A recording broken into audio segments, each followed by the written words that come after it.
포커 DNA. 퀵. 여기 10가지의 문제를 통해 여러분의 포커 실력을 테스트할 수 있습니다. 자, 한번 시작해 볼까요? 첫 번째 문제입니다. 10개 칩이 있는 팟에 플랍 본 후 5개 칩으로 올인합니다. 팟 오즈를 계산하세요.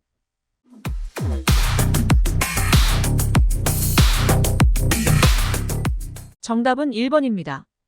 최소 25%의 에쿼티가 있어야 콜할 수 있습니다. 팟 오즈의 핵심은 내가 칩을 5개 넣으면 최소 칩 5개를 얻어야 한다입니다.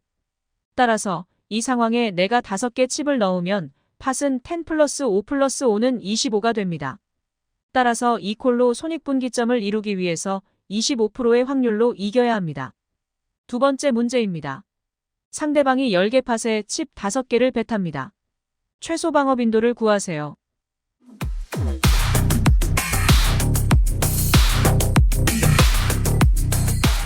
정답은 67%입니다. 최소 방어 빈도가 뭔지 먼저 설명할게요. MDF란 상대방의 제로 에쿼티 블러프가 수익나지 않을 만큼 요구되는 방어 빈도입니다. 이 상황에서는 우리가 67%의 레인지로 방어하면 상대방의 EV는 0입니다. 따라서 상대방 입장엔 체크와 블러프의 차이가 없어지죠. 3번 문제입니다. 리버에 하프벳을 합니다. 레인지가 완벽하게 폴라라이즈 되어 있다고 가정하면 블러프는 레인지의 몇 %로 구성해야 하나요? 정답은 25%입니다. 벤 레인지의 25%는 블러프로 구성되어야 합니다. 레인지를 이렇게 구성해야 하프팟 크기의 벳 사이즈가 팟 오즈를 만족시킵니다.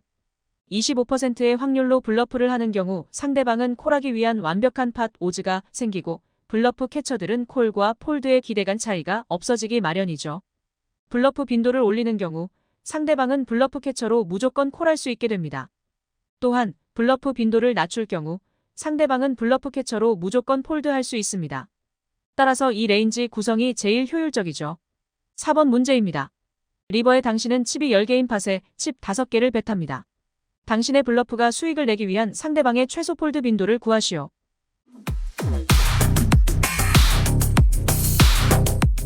정답은 33%입니다.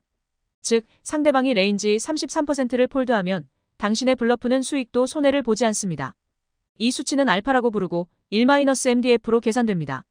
또한 단순 기대값 수식으로 계산할 수 있죠. 수익은 팟 곱하기 폴드 확률로 계산하고 손해는 100 곱하기 콜 확률로 구합니다. 전자에서 후자를 빼면 기대값이 계산되죠. 상대방의 폴드 확률, 즉 알파가 33%인 경우 기대값은 0이 됩니다. 다섯 번째 문제입니다. 포커에서 무차별이란 무엇인가요?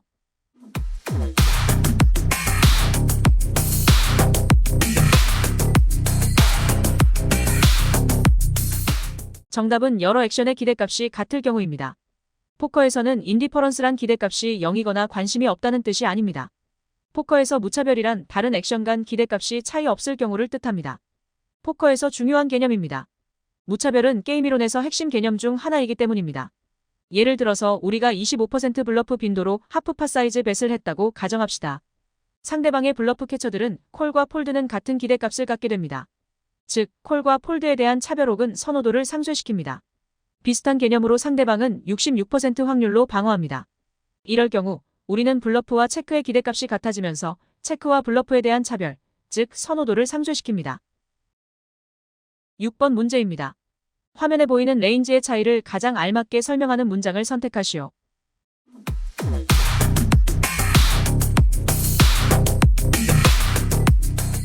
정답은 3번. 레인지 구성을 이해하는 것은 중요합니다. 폴라 레인지는 밸류와 블러프 섞은 레인지입니다.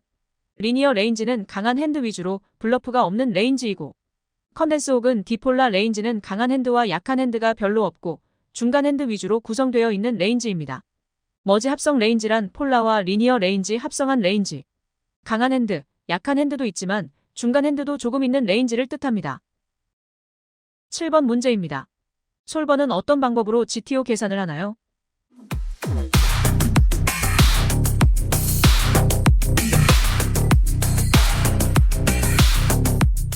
정답은 플레이들이 균형을 도달할 때까지 약점 공략합니다. 솔버는 팟 오즈가 뭔지 전혀 알지 못합니다. 균형이란 개념조차 모르죠. MDF도 당연히 모르고요. 기대값 극대화하는 계산기일 뿐입니다. 다만 한 번의 계산으로 내쉬 균형을 찾을 수 없습니다. 반복적으로 계산을 해야 합니다. 두 명의 플레이어 A와 B가 있습니다. A의 플레이어 전략을 고정시키고 B가 A의 약점을 공략합니다. B가 새로 얻은 전략을 이제 고정합니다. 이번에 A가 B를 공략합니다. A가 새로 얻은 전략을 다시 고정합니다. 이번에도 B가 A를 공략합니다. 이 과정을 계속 반복하면 결국 A와 B의 전략은 공략할 수 없는 전략을 도달하게 되고 결국 균형을 도달하게 됩니다.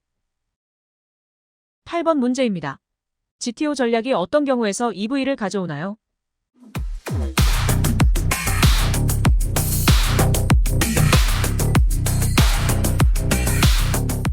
정답은 GTO 전략은 상대방이 절대하면 안 되는 마이너스 EV 액션을 선택할 경우 EV를 가져옵니다. 많은 사람들은 상대방의 GTO에서 벗어나는 모든 경우에서 GTO 전략이 EV를 가져온다고 생각합니다. 잘못된 생각입니다. 예를 들어서 GTO는 전략을 잘못 섞었다고 EV를 가져오지 못합니다. 상대방이 전략을 잘못 섞는 경우 당신은 상대방을 익스플로이트해서 레인지를 알맞게 수정해야만 수익을 가져올 수 있습니다. 이론상 고정된 GTO 전략 상대로 여러 액션 섞은 전략은 EV 차이가 없습니다.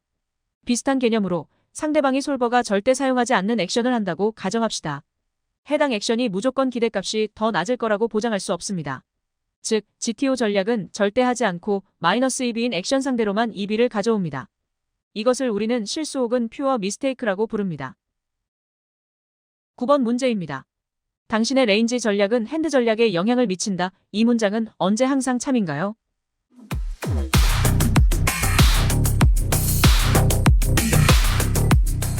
정답은 상대방이 전략 조정할 줄 아는 경우에만 레인지 전략이 핸드 전략에 영향을 미칩니다. 핸드 기대값은 상대방의 전략에 따라 변합니다. 본인이 레인지 전략을 바꾸는 경우 상대방은 그에 맞게 전략 조정 가능합니다. 이는 결국 핸드 EV에 영향을 미치죠. GTO 로봇처럼 상대방이 전략 조정이 불가능한 경우 레인지를 변경한다고 각 핸드 EV에 영향을 미치지 않습니다. 따라서 우리는 각 핸드에서 기대값을 극대화하는 한 가지 전략 하나만으로 고정된 전략을 상대할 수 있습니다. 이러한 이유 때문에 GTO 봇은 믹싱 실수 상대로 EV를 가져오지 못하죠. 믹싱 실수하는 상대방 상대로는 익스플로잇 관점에서 전략을 조정해서 EV를 가져옵니다. 10번째 문제이자 마지막 문제입니다. 블라커 관련돼서 거짓인 문장을 고르시오.